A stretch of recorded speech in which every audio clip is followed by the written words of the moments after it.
Hi everyone, welcome to Movie World. I'm Robert Waldman. Today I've got a serious drama that's actually based on a true story, the life of Loretta Lynn. Now some of you may know that Ms. Lynn was a country singer and she's still going strong. The movie comes from 1980 and it looks at her entire life when she was a very young girl to her maturity and marriage and ultimately stardom and superstardom. The movie stars Sissy Spacek. You see her first as a very young girl and how she matures over time. The movie begins in Kentucky, where naturally Loretta is the daughter of a coal miner. Big surprise. What is the surprise though is her very strong rural upbringing. Her parents are very rigid, old-fashioned types who are hard-working to be sure. Her dad obviously worked the mines, which wasn't a fun job, it wasn't well-paying, but somehow he managed to raise his children.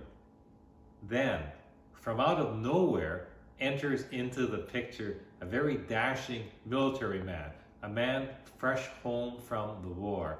The man is named Doolittle, and he's played in one of his earliest performances by none other than Tommy Lee Jones. Now, I think that was Tommy's 8th movie, but he really comes on strong as a guy that somehow ends up liking and being liked by Loretta Lynn. Loretta, I should say. It takes the name Lynn naturally. Now, Loretta marries Doolittle, and she's only 14 years old. Can you say child bride? And I have to tell you, she is smitten by his charm and by his Jeep and by his, gusto and bravado. And at first, the parents aren't agreeable to the marriage, but they relent after Doolittle promises that he will look after their daughter forever and a day.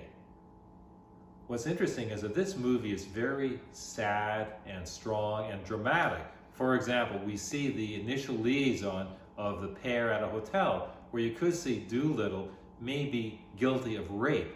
But back in 1948, things were a little bit different as he has his way with his virginal bride. Fast forward a few years when we learn that Loretta is quite good at singing. Doolittle buys her a guitar, gives her as his gift when she's 18 years old, and as they say, the rest is history. For many years, you could tell that Loretta had a singing